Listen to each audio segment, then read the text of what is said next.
Que ce fut laborieux pour les étalons lors de cette troisième journée des éliminatoires de la CAN Côte d'Ivoire 2023.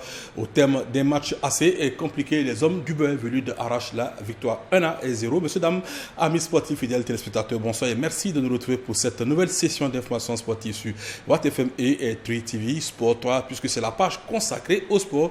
Une page qui sera donc essentiellement dédiée à ce match de la troisième journée des éliminatoires de la CAN Côte d'Ivoire 2023.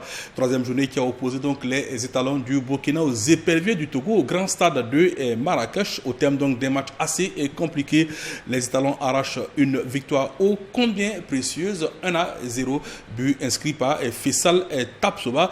Alors pour le débrief de ce match et les analyses au cours de cette émission, nous avons Adama Salambere, tout vêtu donc du maillot national. Adama, bonsoir. Bonsoir John William, bonsoir aux téléspectateurs de 3 TV. On va dire qu'Adama était certain que les étalons allaient gagner, donc il a préféré venir avec son maillot. Oui, bien sûr, il faut que la hiérarchie soit respectée dans cette poule, oui, où les étalons quand même ont un statut à défendre. Et puis voilà, c'est quand même une équipe qui compte parmi les meilleures nations en Afrique. Il faut dire que quand les étalons terminaient 4e à la CAN au Cameroun, les Togolais étaient assis tranquillement chez eux, devant la télé, c'est tout ça. Il faut préciser cela. Et puis Isaac Ouedraogo, Isaac, bonsoir. Oui, bonsoir John William, bonsoir aux téléspectateurs de 3 TV. Voilà, les étalons, je le disais tantôt, qui arrachent donc une précieuse victoire face aux éperviers du Togo. Mais avant de rentrer dans le vif du sujet, on va vous proposer le 11 de départ concocté donc par le sélectionneur Hubert Velud. 11 pas du tout surprenant, puisqu'on retrouve donc en défense Kaboré à droite, Guébré à gauche dans la charnière. C'est bien entendu le complémentaire duo donc composé d'Issoufou Dayo et d'Edmond Tapsoba. Au milieu, on retrouve donc ce trio qui a fait merveille à la CAN au Cameroun, Blati Touré, Adama Gira et Gustavo Sangaré.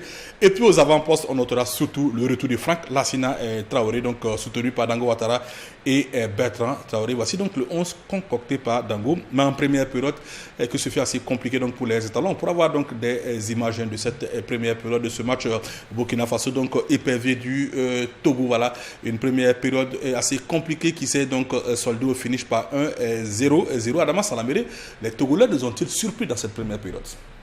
Oui, en première période, il faut se dire quand même que surtout les 20 premières minutes, le Togo nous a vraiment pressé haut, nous empêché de faire des relances. Et l'équipe togolaise m'a véritablement surpris lorsque j'ai vu le classement. C'est une équipe qui a évolué avec 3 axiaux, 3 défenseurs derrière, malgré l'armada offensive du Burkina Faso. C'était quand même un risque que Paulo Duarte utilise 3 défenseurs face à Bertrand, face à Dango et à Franck Lassina. C'était quand même risqué, mais on sentait vraiment qu'il est venu, parce que c'est une équipe qui n'a qu'un seul point dans cette poule. Ça passe sur sa casse. Ces espoirs ces chances de qualification passaient par un bon résultat aujourd'hui face au Burkina. Exactement. Alors, si bien que la première période, quand même, on a vu les Togolais jouer crânement leur chance. Oui, ils ont joué crânement leur chance. Vous avez vu, c'est parce qu'ils n'ont pas véritablement de buteur assez aiguisé qu'ils ont raté assez d'occasions dans cette première période. Et les étalons qui ont voulu vraiment contrôler la rencontre n'ont pas pu véritablement s'organiser au niveau de la défense. Les relances étaient ratées avec nos 2 pistons qui ne donnaient pas assez, surtout du côté de Issa Kaboré. Oui. Ça a permis aux Togolais de s'asseoir tranquillement pour essayer d'aller chercher quelque chose. N'eût été la maladresse quand même de ces attaquants togolais, on n'allait pas crier au scandale s'ils marquaient 1 ou 2 buts face aux étalons. Bien sûr, on n'allait pas crier au scandale si ces Togolais marquaient, mais on se réjouit quand même qu'il n'ait marqué aucun but en cette première période. Alors, Isaac, une première période quand même assez délicate pour les étalons. Salambere l'a dit, des étalons qui s'en tirent à bon compte avec ce 0-0 au terme des 45 premières minutes. Oui, on peut que du moins être content du fait d'avoir fini la première période 4-0-0. Oui, les Togolais ont franchement eu quelques belles occasions lors de la première période. Salambere le disait, il décide de jouer avec 3 axiaux, laissant ainsi des latéraux du moins qui peuvent un peu monter, qui apportent un surplus au niveau des phases offensives. On le voit en première période, le Togo s'est procuré plusieurs centres que ce soit sur les deux côtés, que ce soit à gauche ou que ce soit sur le côté droit. Ils se sont procuré plusieurs chances qui auraient nul été la maladresse des attaquants ici, qui auraient peut-être conduit à un but. Et aussi, on peut aussi remercier le gardien de portier burkinabé qui fait quelques arrêts lors de la première période. Sur la première période, il est quasiment celui qui tire son épingle du jeu, au vu de la première période, bien évidemment. Le Togo ici, qui avait directement envie de réagir. Voilà, Paulo Duarte savait qu'il avait le dos au mur. Il voulait réagir, essayer de surprendre les étalons dans la première période. Ça n'est pas passé. Malheureusement, ses attaquants ne lui permettent pas d'avoir le coach, de concrétiser ce qu'il a mis en place à travers le système avec lequel il essaie de jouer. C'est dommage pour eux de ne pas sortir, du moins avec quelque chose de bien, ou du moins de ne pas scorer en première période. Il le paye en seconde période, on en parlera par la suite. Mais c'est globalement une première période un peu terne. L'arbitre, au départ, avait laissé de jouer, avait laissé le jeu continuer de tel enseigne à ne pas siffler toutes les fautes. On voyait que c'était un peu haché de la part du Togo, de la part du Burkina. Énormément de fautes, dans les deux camps, énormément de pertes de balles. On voit que l'attaquant avec lequel on joue, Lassine Traoré, il était un peu isolé. Il touche pratiquement peu de ballons, une dizaine de balles, non, il touche pratiquement 10 ballons en première période. Le fait qu'il soit un peu isolé à l'avant et le fait c'est peut-être un choix du sélectionneur, le fait qu'il ne revienne pas assez pour compenser. Il ne fait pas un repli de tel ancien à pouvoir être dans le cœur du jeu. Alors justement, on va parler de cette seconde période. Alors une seconde période qui a connu un dénouement fort, donc heureux pour les étalons. 88e minute, Faisal Tapsoba qui donc ouvre la marque et offre donc les 3 points aux étalons. On pourra peut-être voir le but de Faisal Tapsoba ici, donc grâce bien entendu au soutien de la régie, voilà, qui nous fera donc ce but de Faisal Tapsoba. D'abord, on avait cru obtenir un penalty sur donc l'action qui amène le corner, mais pas penalty.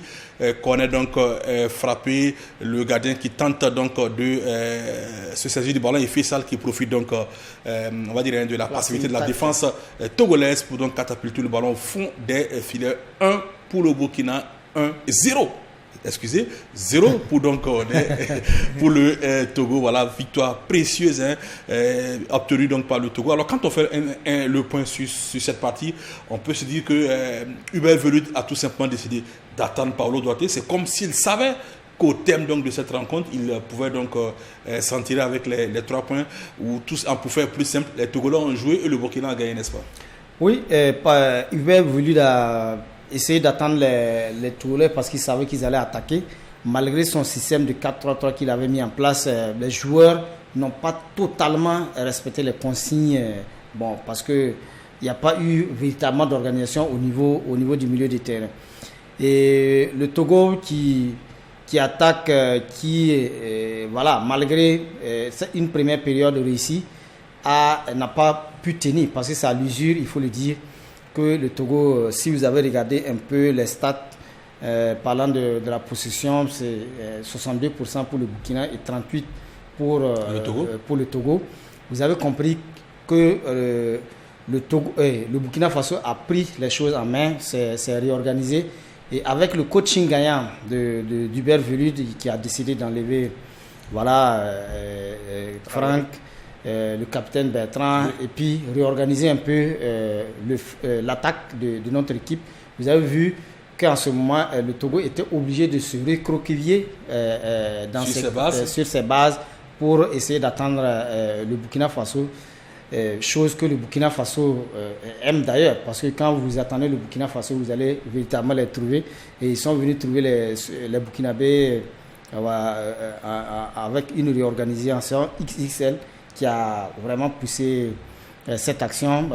On aurait pu obtenir un pénalty, parce que avec cette frappe de Gustavo Sangaré sur le bras. Même si le capitaine togolais avait, on va dire, les deux bras complètement collés au corps. On peut le voir ici, il a les deux bras complètement collés au corps. Il aurait été quand même assez compliqué de siffler. Et vu la distance de la frappe, parce que Gustavo a peut-être 1 mètre du joueur, c'est difficile au joueur de retirer sa main lors de la frappe. C'est pour cela, certainement l'arbitre n'a pas sifflé le pénalty, sinon ça pouvait mériter quelque chose. Ça aurait dû mériter un pénalty. Alors justement, on va parler de ce coaching gagnant de la part d'Hubert Velud, parce que le buteur est rentré quelques minutes avant cette réalisation. Hubert Velud qui, on va dire, opère un changement qui savait gagnant par la suite. C'était un pari tenté, c'était un pari réussi pour le technicien français qui, mine de rien, commence à bien connaître ses joueurs, n'est-ce pas? Oui, franchement, bon, pour moi, de prime abord, j'avais vu que le changement était intervenu un peu tôt, mais on lui donne raison à travers le but de Faisal, parce qu'il avait fait sortir Lassine quasiment avant la 60e. Voilà, donc Faisal rentre en jeu, et puis avant le but, il y a une succession d'actions, il y a une succession de passes ou de possession du plan du Burkina ici qui amène au but. On a pratiquement 2 ou 3 corners sur des occasions avant le but de Faisal. Puis c'est clairement un coaching gagnant de la part de Hubert Velud. Le fait de faire entrer Faisal, on le sait tous, sa venue ici avait fait un peu saliver. Ici, il le rend bien à l'entraîneur. Lors de la rencontre précédente, face à la Côte d'Ivoire, il était absent, il signe son retour et c'est bénéfique pour le garçon qui retrouve le chemin des filets. Aux éliminatoires précédents aussi, j'en viens un peu aux éliminatoires du mondial, il était celui qui avait le plus scoré. Oui. Ouais, il retrouve encore le goût des filets. C'est un avantage d'avoir ainsi un bon nombre de joueurs qui peuvent servir. Lorsqu'on fait sortir un joueur tel que Franck Lassine, on fait rentrer un autre qui score, c'est tout un bénéfice d'avoir un collectif un peu bien plein, quoi. Les étalons qui cavalent seuls en tête de ce groupe. Il faut préciser que quelques heures plus tôt, le Cap-Vert n'a pu se départir de l'Eswatini. 0 but partout entre le Chilangu Semnikati et les requins bleus du Cap-Vert, ce qui donne, on va dire, une configuration assez particulière dans ce groupe. Le Togo qui partait au début des éliminatoires comme peut-être l'outsider capable de titiller le Burkina, compte 1 point en 3 matchs. L'Eswatini avec ses 2 points se classe 3e, et puis le Cap-Vert 4 points qui est 2e. Le Burkina Faso, seul leader largement en tête avec 9 points sur 9 possibles. Les étalons ont-ils plié ce groupe, Adama Salambéré? Bon, on ne va pas encore dire que les étalons ont plié le groupe, mais déjà avec 3 matchs pour autant de victoires, on peut dire que l'équipe domine la poule. Il faut peut-être aller faire un match nul nous qualifierait pour Côte d'Ivoire 2023. Et il faut se réorganiser, se concentrer pour aller à Lomé pour le match du 28, le match retour.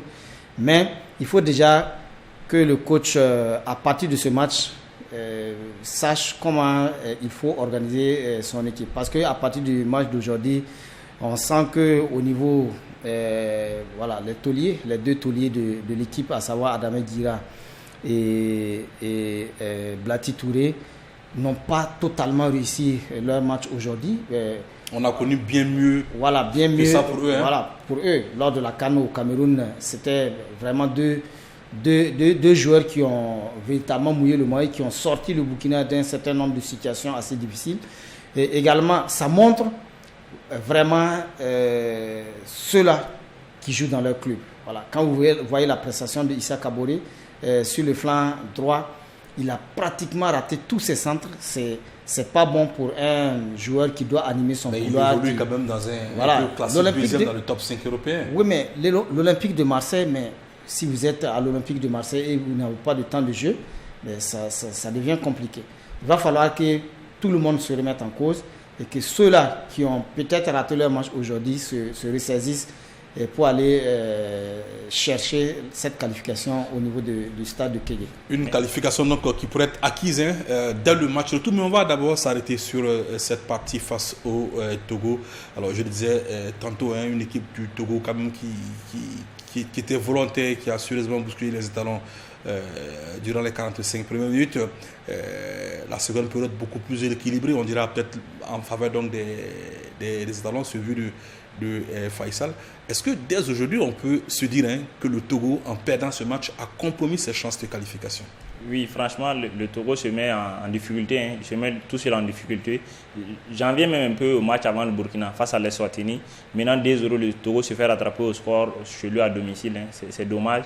Et d'un point de vue comptable, je ne dirais pas que c'est c'est carrément un échec pour Paulo Duarte. Il en est quasiment à sa 5e défaite avec le Togo pour 3 victoires et 4 matchs nuls. Voilà, toute compétition confondue. Toute compétition confondue depuis son arrivée. Voilà, c'est dommage pour une équipe qui, on sait, hormis les participations au mondial en 2006, c'est un peu terne. Oui, la plus grande quart de finale en 2013. Oui, d'ailleurs, c'est la plus grande performance du Togo. Voilà, pour 8 participations à la CAN, les quarts de finale en 2013. Éliminés par le Burkina. Voilà, qui d'ailleurs qui ont été éliminés par le Burkina. Un but à 0. Oui, un but à 0, bien évidemment. Oui, pour moi, on dit un nul n'est étranger à son propre malheur. Aujourd'hui, ils ne peuvent que s'en vouloir à eux-mêmes.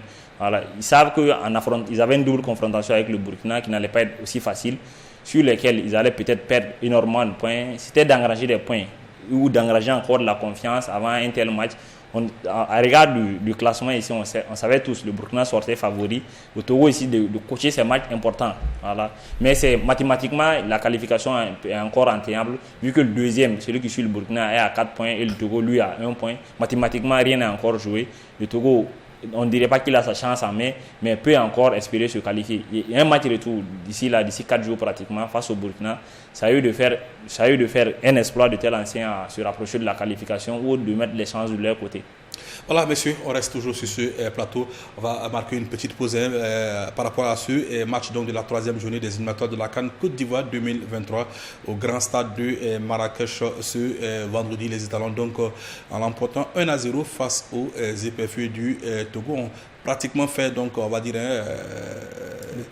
le plus dur donc 3 quarts plus quelque chose donc du chemin.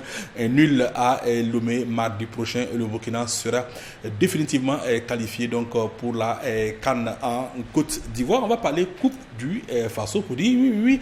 Même quand les Étalons jouent la Coupe du Faso donc se poursuit, il faut le préciser, sur la plus prestigieuse des compétitions nationales. Donc et en ce qui concerne les 8e de finale, il faut préciser que cet après-midi au stade municipal Issoufou, Joseph Konombo, l'USFA et le Majestic étaient face à face. Un choc entre deux pensionnaires donc de l'élite du football burkinabé.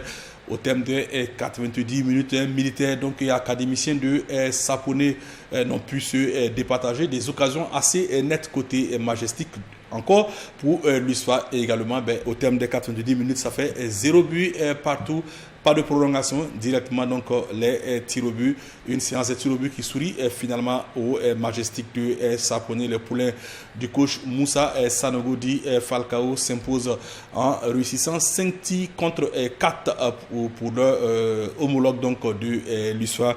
Qualification donc pour le Majestic en quart de finale de la Coupe du Faso édition 2023. On écoute à présent Moussa Sanogo Di Falcao, le coach du Majestic SC.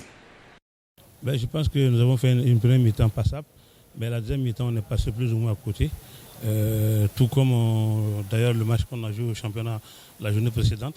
Je pense que nous reconnaissons quand même que l'équipe a une certaine stabilité, mais au niveau de la finition nous avons des difficultés.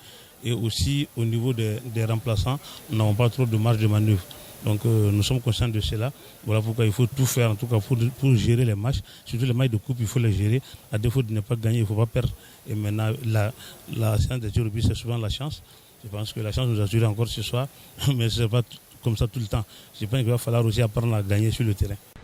Voilà, donc Majestic qui se qualifie pour les quarts de finale de la Coupe du Faso édition 2023 pour l'USFA. Il s'agira maintenant de se concentrer donc sur la fin de saison. L'USFA qui jusque-là n'a pas encore validé son maintien au sein de l'élite. On écoute Mamadi Bagué. On tenait vraiment à aller en tout cas plus loin que ça. Et ce soir, on est tombé sur, on le savait, une bonne équipe de Majestic qui au classement est devant nous, mais quand même dans le jeu, surtout en seconde période, on a mérité de marquer. On n'a pas marqué au tir au but, vous savez comment ça se passe. Voilà, c'est limite, c'est des détails. On a eu même la balle de match et on n'a pas pu en profiter. Et bon, il faut dire que le sort en avait décidé comme ça. Et il faut encaisser le coup, même si c'est très dur, il faut le reconnaître.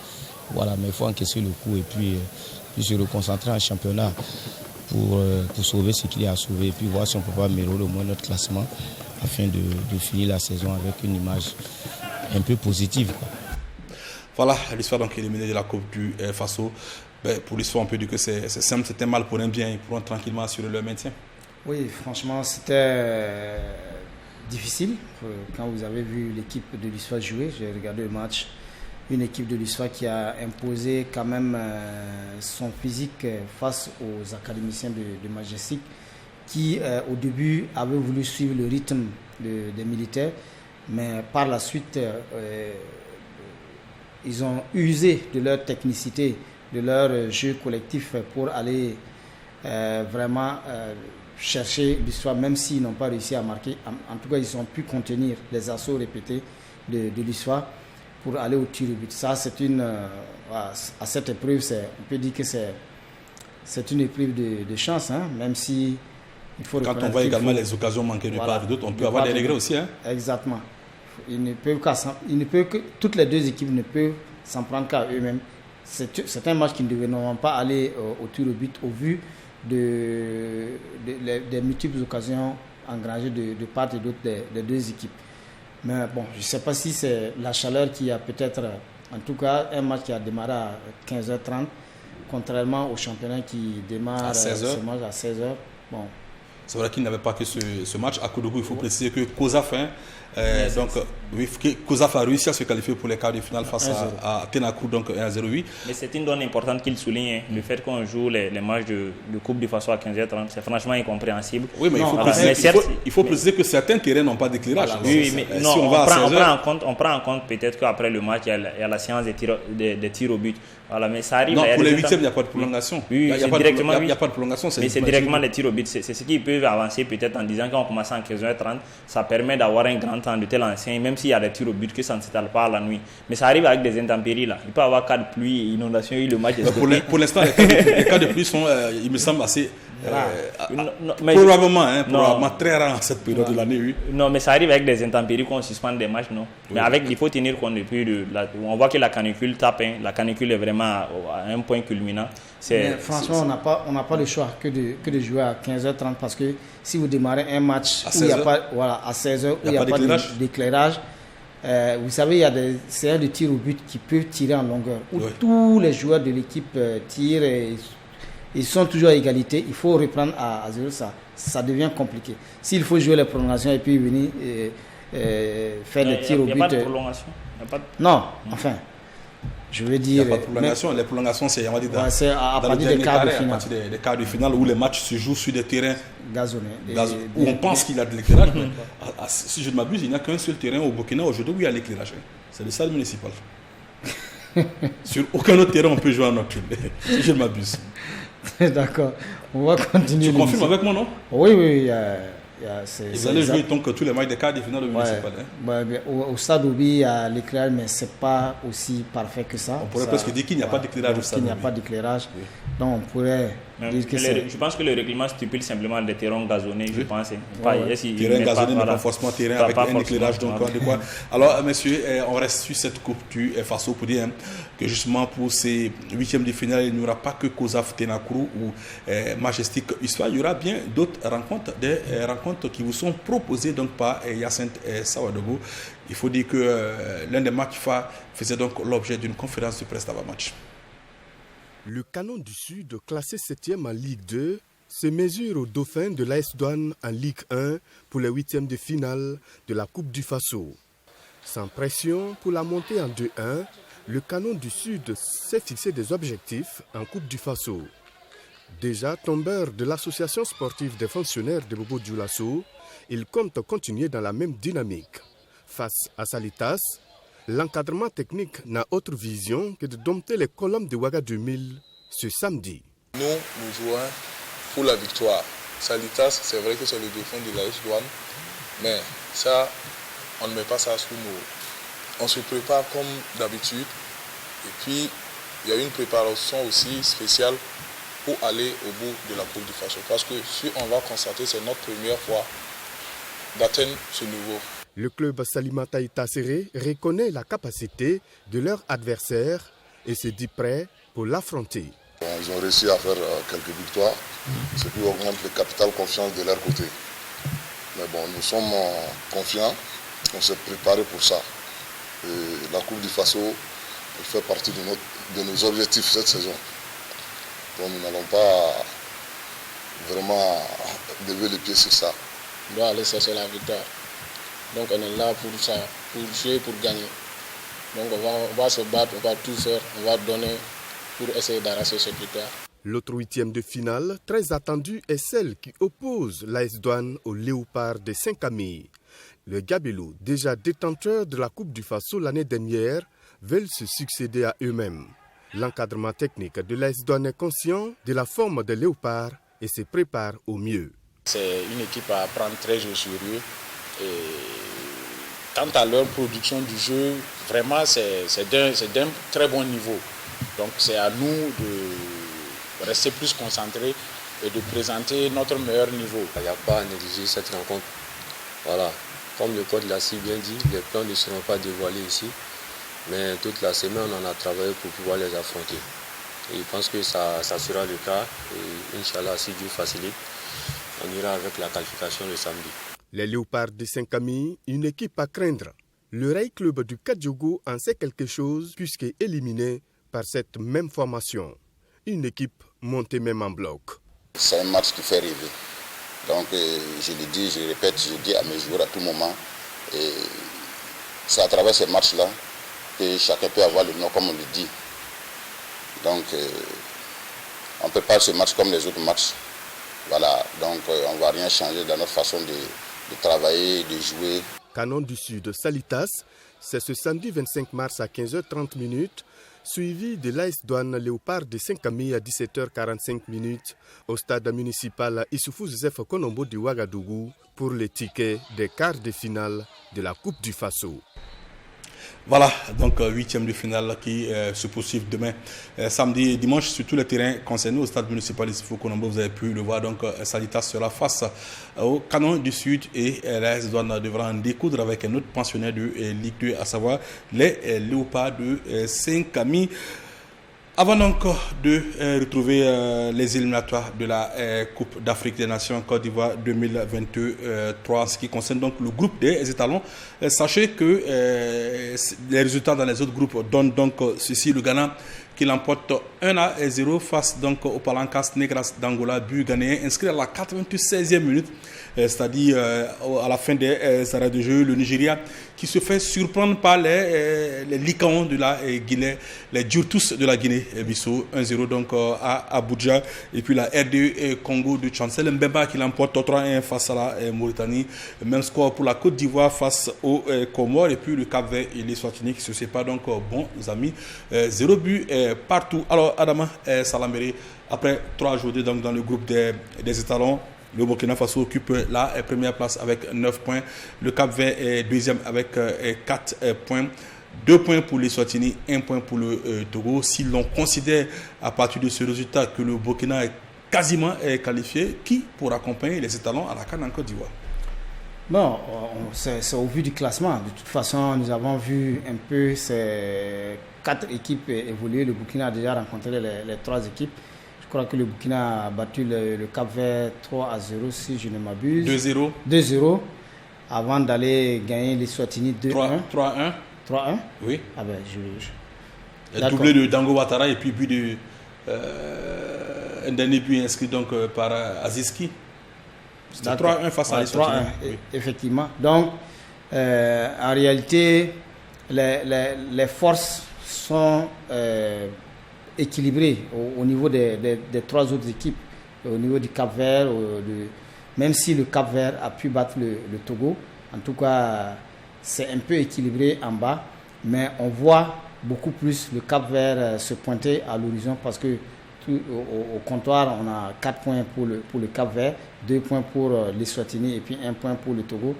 Mais il faudra que les 2 autres équipes, Cap-Vert et Togo et puis Eswatini, serrent la ceinture, sinon ça va être compliqué pour eux. C'est le Cap-Vert qui, à mon avis, est favori pour accompagner le Burkina Faso. Il faut préciser que donc, la 4e journée, donc les matchs retour de se disputer aujourd'hui interviendront mardi à Lomé. Le Togo donc, accueille le Burkina Faso et à Johannesburg, les Swatini donc, accueillent le Cap-Vert Isaac. Une 4e journée qui pourrait donc définitivement situer tout le monde dans ce groupe. Oui, définitivement, ça pourrait directement donner le sort de chacun. Alors, en sachant bien que si le Cap-Vert arrive à l'emporter à Johannesburg face à l'Eswatini, ils auraient fait un grand pas vers la qualification et le Burkina en engageant un match nul compromettrait directement les chances du Togo de se qualifier, lui en se qualifiant directement pour sa 14e phase finale de CAN. Voilà. Bon, c'était un groupe a priori un peu ouvert. On avait juste le Burkina qui tirait un peu de groupe du haut. Eux, les 3 autres équipes qui s'évalaient à peu près. Voilà. Aujourd'hui, il y a eu des confrontations directes entre les équipes. Celles-là ne peuvent s'en vouloir qu'à elles-mêmes. D'autres ont laissé passer les chances, d'autres ont pu la saisir. Il y aura encore d'autres confrontations. Le Togo qui pourra encore recevoir le Burkina et recevoir encore le Cap-Vert à domicile. Pourra, s'il veut obtenir sa qualification, il ne devrait qu'engranger premièrement. Bon, le Togo, pour se qualifier, devrait absolument gagner les 3 matchs qui lui restent. Oui, absolument. Il devrait d'abord relancer la dynamique face au Burkina, chose qui ne sera pas facile pour lui. Chose qui sera peut-être impossible. Bon, c'était un match de 90 minutes. C'était un match de 90 minutes, beaucoup de choses peuvent se passer. On le voit, ils avaient déjà fixé l'objectif. Paolo Duarte avait déjà demandé à ses joueurs de rentrer aussitôt pour un rassemblement. Ceux qui jouaient samedi de pouvoir regagner Marrakech le dimanche pour essayer de mettre quelque chose en place. Ils savent que cette qualification les tient à cœur. Je sais que ça serait un vol direct pour le Togo de tel ancien à préparer le match retour à cœur ouvert. Au regard de la première mi-temps, on s'est dit que cette équipe a quelque chose encore à prouver. Il y a des vétérans qui sont là, tels que Mounir, il y a le capitaine Diné qui est là. Ils veulent encore offrir quelque chose au Togo avant de tirer peut-être les révérences. Surtout qu'ils joueront à domicile devant le public. Oui, ils auront l'avantage du public. Hein. Voilà, et puis d'ailleurs, ils auront cette envie-là de donner quelque chose. Ils se disent que c'est pas passé loin. C'est pas passé loin. Ils encaissent un but sur une phase arrêtée et c'est pas passé loin face au Burkina. Ils se disent encore que cela est possible. Dans 4 jours, ils vont essayer de remettre encore les chevaux de nouveau pour voir s'ils peuvent avoir la victoire. Ben, si moi j'ai un conseil à leur donner, c'est d'attendre donc après le match face aux Étalons pour tenter donc d'accrocher les 6 points, 3 face à l'Eswatini et 3 face au Cap-Vert. Avec un peu de chance, ils peuvent donc se classer donc deuxième à l'issue donc de cette phase éliminatoire. Mais face au Burkina, il faut surtout préciser que les Étalons ont surtout très très envie donc de mettre fin au suspense dans ce groupe. Le Burkina qui a connu, on va dire, des dernières campagnes éliminatoires assez compliquées où les qualifications se sont dessinées lors des dernières journées. Si cette fois on a l'occasion donc de valider la qualification dès la 4e journée, il ne faut certainement pas s'en priver.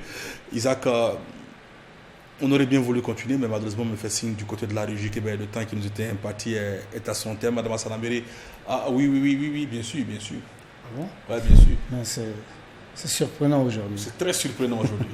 Mais qu'à cela ne tienne, on reviendra donc lundi prochain avec beaucoup plus de détails sur ce match match aller face au Togo, avec bien entendu donc les interventions des différents acteurs et de voir ensemble comment les Étalons abordent donc le match retour prévu mardi à Lomé face aux éperviers du Togo. C'est tout pour ce jour. En attendant donc lundi pour plus d'informations et de passion sportive sur TV Watt FM, passez d'agréables moments donc sur nos programmes.